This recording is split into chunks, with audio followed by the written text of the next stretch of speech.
In a sweltering office in Las Vegas, Nevada, where the desert heat makes the air shimmer above the asphalt, a 30-second decision cost a young girl everything. Chloe, a black girl of just 16, fixed an old lady's car. When the woman asked how much she owed, Chloe replied with 5 words that would seal her fate in that place.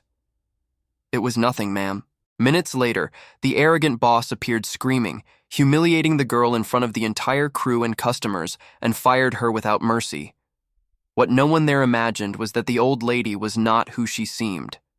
And that brutal firing would be just the preamble to something that would change Chloe's life and that community forever.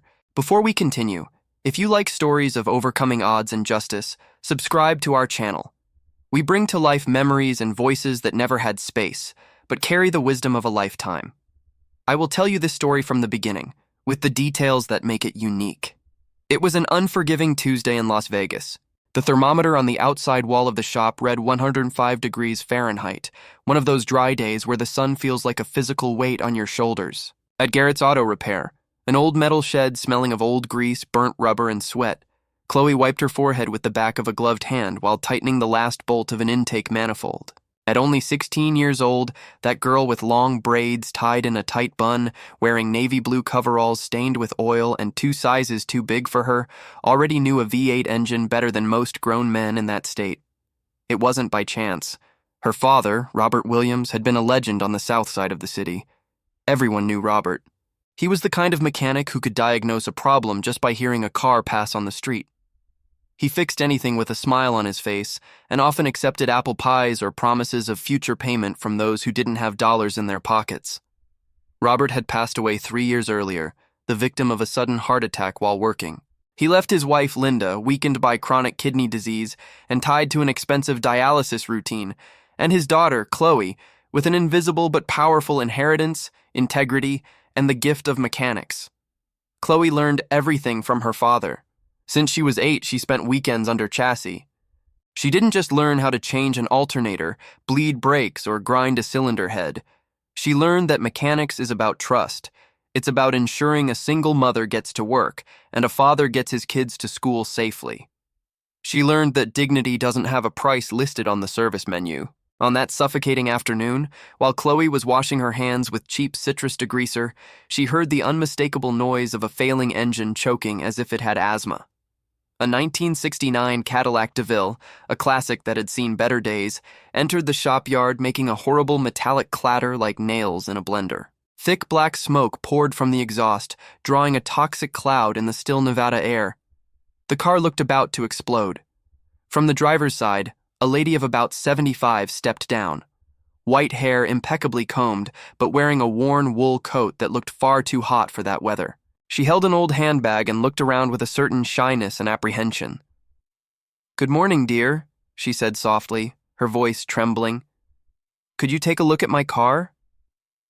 It's making a strange noise, and I'm afraid of getting stranded on the interstate." Chloe wiped her hands on a red rag hanging from her back pocket and smiled, a genuine smile that lit up her grease-smudged face. "Of course, ma'am. I'll see what's going on right now. You can wait over there in the shade near the water cooler. The heat is dangerous today." The shop owner, Mr. Garrett, was in his air-conditioned office, visible through the greasy glass, screaming on the phone. Garrett was a heavy-set man with a reddish face and a short temper. He had inherited the shop from his father-in-law and managed the business as if he were at war with the world. He treated employees like disposable parts and customers like walking ATMs, especially Chloe. He had hired her only because he needed cheap labor and knew the Williams family was desperate for money for Linda's medical treatments. He paid Chloe half of what he paid the other mechanics, and she accepted it because she had to. Chloe popped the heavy hood of the Cadillac, and her trained eyes scanned the engine bay. The diagnosis was almost immediate, but devastating for a tight budget. The timing belt was hanging by a thread, literally shredding. 2 spark plugs were soaked in oil, indicating worn piston rings. The air filter looked like it hadn't been changed since the Reagan administration. That car was running on miracles and stubbornness. "Ma'am," Chloe began, trying to find the right words not to scare the woman. "You know this car needs a lot of attention, right? It's dangerous to drive like this." The lady, who said her name was Victoria, sighed deeply, a sound that seemed to carry the weight of the world. I know, my child, but it's what I have. This car belonged to my late husband. It's the only thing I have left of him, and it's what takes me to doctor appointments. Without it, I am nothing. Chloe felt a tightness in her chest. She knew that look. It was the same look her mother Linda had when hospital bills arrived in the mail and the bank balance was negative. It was the look of silent despair. Chloe made a decision. She glanced at the office. Garrett was turned away, gesturing. Wait a moment, Ms. Victoria. Chloe worked for the next 2.5 hours under the scorching sun. The heat was so intense the tools burned her hands through the thin gloves. She replaced the belt using a part she had kept in her own locker, a leftover from a previous job that was in good condition. Cleaned the carburetor meticulously, adjusted the gap on the spark plugs, and topped off the oil with a bottle she bought herself from the convenience store next door. She did everything with almost artistic care, as her father had taught her. "Sign your work with excellence, Chloe," he used to say. When she finished, she turned the key. The Cadillac's V8 woke up with a smooth, powerful, rhythmic purr, as if it had traveled back in time to 1969. Ms. Victoria stood up from the plastic chair where she was waiting and smiled, emotional. "My God, my dear, it sounds like magic. You are so young and so talented. How much do I owe you? I have some bills here." She began to open her purse with trembling hands. Chloe wiped the sweat dripping down her neck and said, without thinking twice, "You don't owe me anything, ma'am. Keep your money." Victoria blinked, confused, freezing with her hand inside her purse. "What do you mean, child? I saw you working in the sun for hours, parts oil that costs money. I had the parts here, Ms. Victoria, and my father always said there are people who need help more than a receipt. You'll need that money for your appointments or for gas. Go with God, please." Victoria's eyes welled up. She held Chloe's grease-stained hands with her own, soft and clean. "May God bless you, my child. You are an angel in this arid land." It was at that exact moment that the office door flew open violently. Mr. Garrett came out, his face red with rage, marching toward them like a bull. "What the hell is going on here?" His voice echoed through the entire shed, making the other mechanics stop what they were doing. Chloe felt her stomach turn. A cold fear ran down her spine. "Boss, I just helped the lady with her car." "Helped? How, Chloe?" He looked at the car, seeing the engine clean and running perfectly. "You did an engine service carburetor adjustment. I saw it on the cameras. Where is the work order? Where is the payment?" "She can't afford it, Mr. Garrett. I used my own spare parts. I didn't charge for labor." Garrett let out a cruel, dry laugh. "You didn't charge? Who do you think you are, Mother Teresa? This is a business girl. It's an American capitalist company, not a charity for old ladies and deadbeats. Sir, please don't speak to her like that." Chloe tried to intervene, but he cut her off. "Shut up. You are stealing from me. Stealing my time, stealing my space, stealing my resources. You are fired." Silence fell over the shop like a heavy stone. The other mechanics, older men who had watched Chloe grow up there, looked at the floor. No one dared to defend the 16-year-old black girl against the tyrant owner. Cowardice hung in the air along with the smell of gasoline.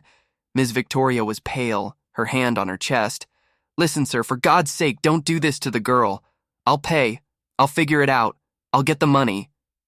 "You don't have to pay anything," Garrett shouted. "And get off my property before I call the police for trespassing. And you, Chloe, get your junk and get out of here now.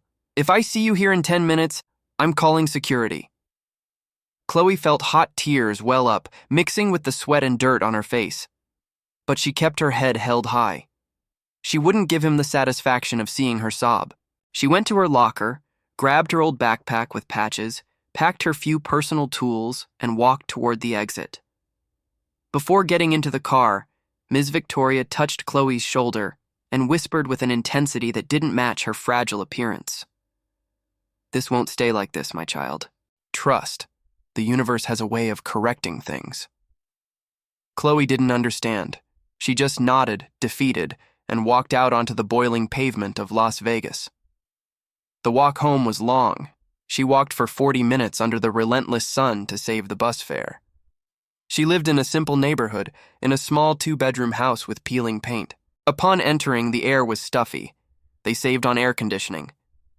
Her mother, Linda, was lying on the couch with deep, dark circles under her eyes, watching a cooking show. "Hi, honey. Home early today?" Linda asked, trying to sit up. "Hi, Mom." "Yeah, it was slow. Mr. Garrett let me go early." Chloe lied. She couldn't tell the truth. She couldn't add more stress to her mother's blood pressure. That night, Chloe didn't sleep. She stared at the ceiling, listening to her mother's difficult breathing in the next room. She checked her phone and looked at her bank balance, $42. The electric and water bills were due the following week. Despair was a metallic taste in her mouth. She remembered her father's voice. "Chloe, baby, the world will try to break you. They will judge you by your color, your gender, your background. But never stop being who you are. Kindness is not weakness. It is the highest form of courage." Was it worth it? In that moment, it seemed like it wasn't. In the following days, Chloe went door to door looking for a job. Las Vegas is a big city, full of shops, dealerships, and tire centers. She went to all of them. "You're too young, girl. Insurance, labor laws, it's complicated. We don't hire women for the technical area, only for the front desk. We need someone with formal certification, not backyard learning." The answers were variations of the same rejection. She had the experience, she had the talent, but she didn't have the right look. She returned home on the 5th day, exhausted and with the soles of her sneakers worn through. She sat on the porch and cried silently. A week after the firing, Chloe's phone rang. It was an unknown number with a local area code. "Hello?" "Hi, is this Chloe Williams?" "Yes, it is. My name is Sophie. I am the personal assistant to Mrs. Victoria Sterling. She would like to speak with you. Could you come to the address I'm going to send you tomorrow at 9 a.m.? Chloe found it strange. Sterling? The surname sounded important. And a personal assistant? The lady with the old car had an assistant? Curious and with nothing to lose, she agreed. The address was in Summerlin, the wealthiest and most upscale area of the metropolitan region, known for its luxury resorts and golf courses. The next day, Chloe took 2 buses and walked for another 20 minutes. The streets there were clean, lined with imperial palms, and the cars were all brand new. And then she saw it. At the indicated number, there was a modern glass and steel structure. It didn't look like a regular shop. It looked like a NASA lab or a supercar dealership. The floor was gleaming white epoxy. The hydraulic lifts were red and brand new. The tools were organized on LED-lit panels, and on the huge silver sign above the entrance, it read, "Williams Auto Care and Performance Excellence and Heart." Chloe stopped on the sidewalk. She read the name again. Williams, her last name. She felt her legs grow weak. It couldn't be real. Must be another Williams. The automatic glass door slid open and Ms. Victoria appeared. But this time the transformation was shocking. No worn coat or old shoes. She wore a cream Italian linen suit, discreet but clearly valuable jewelry, and exuded a serene authority. "Come in, my child, we were waiting for you." Chloe couldn't speak. She walked in, looking at that temple of mechanics as if she were in a fever dream. The air conditioning was delightfully cool. It smelled of new cars and espresso. Victoria guided Chloe to an office with a panoramic view of the empty shop floor. "Sit down, Chloe."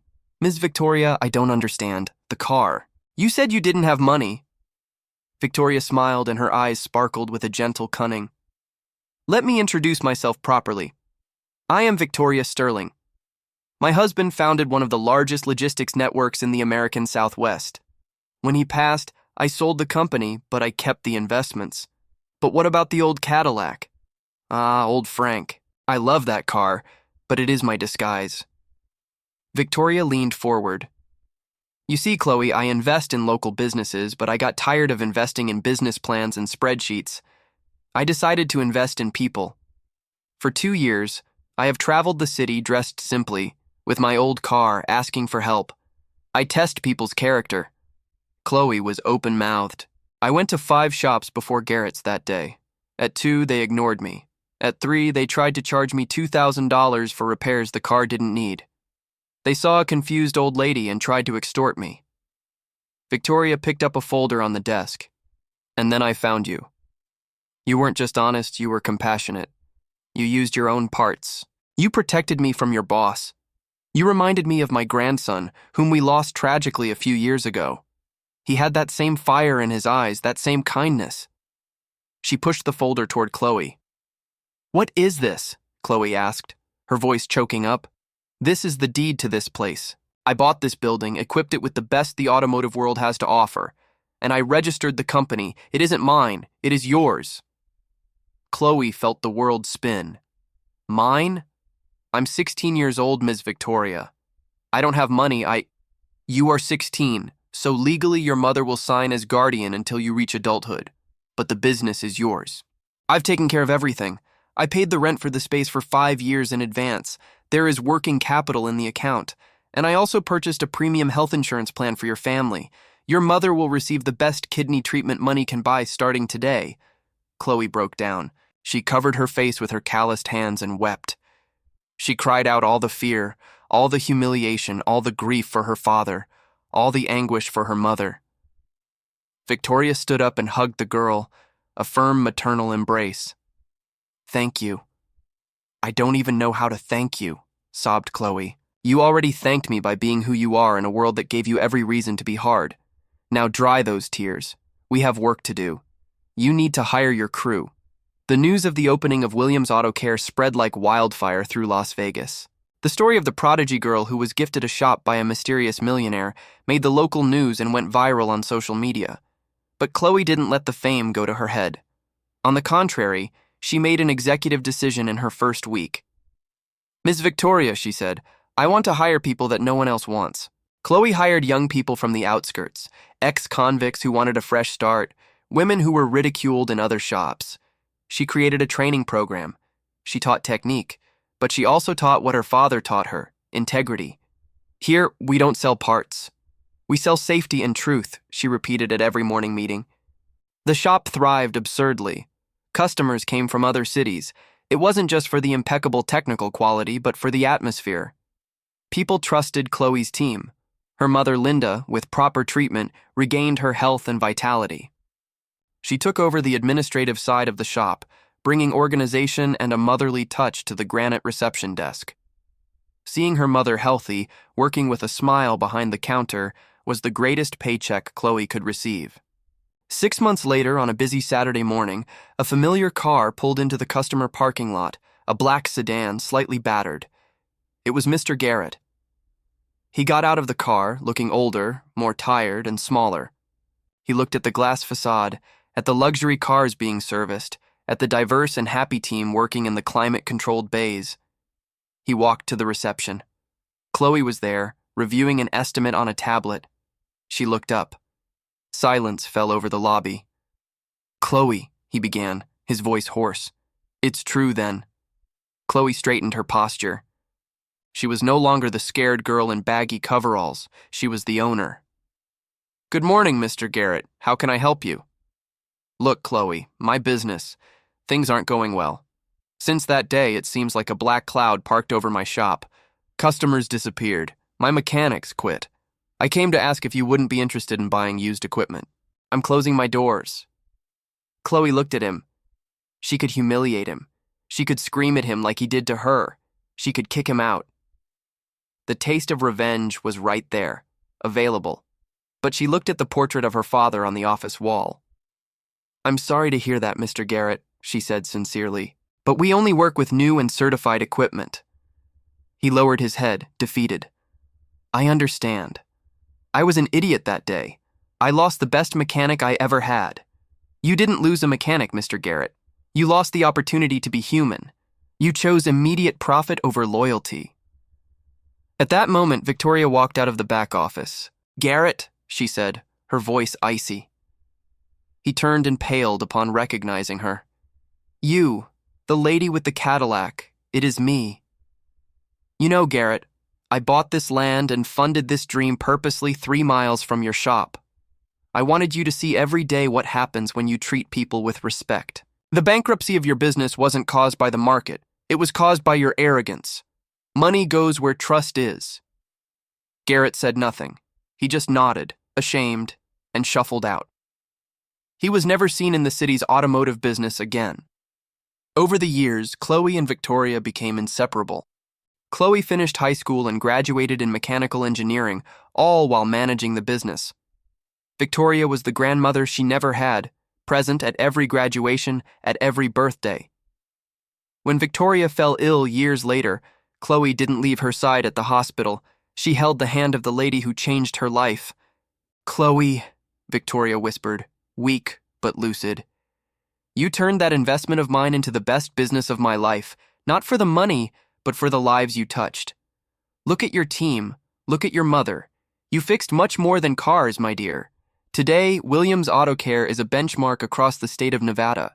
Young people from all over the country send resumes dreaming of working there." Chloe Williams, now a grown and respected woman, never forgot where she came from. She keeps in her office under a glass dome the old timing belt from that '69 Cadillac and the dirty gloves she wore the day she was fired. They serve to remind her that kindness is not an act of weakness, but the most powerful force in the universe. And that sometimes when you think you've lost everything, destiny is just clearing space for something infinitely greater. If this story touched your heart, leave a like and subscribe to the channel. Comment below, which city in the United States would you like to visit? And remember, the good you do today can be the seed of tomorrow's miracle. Until the next story.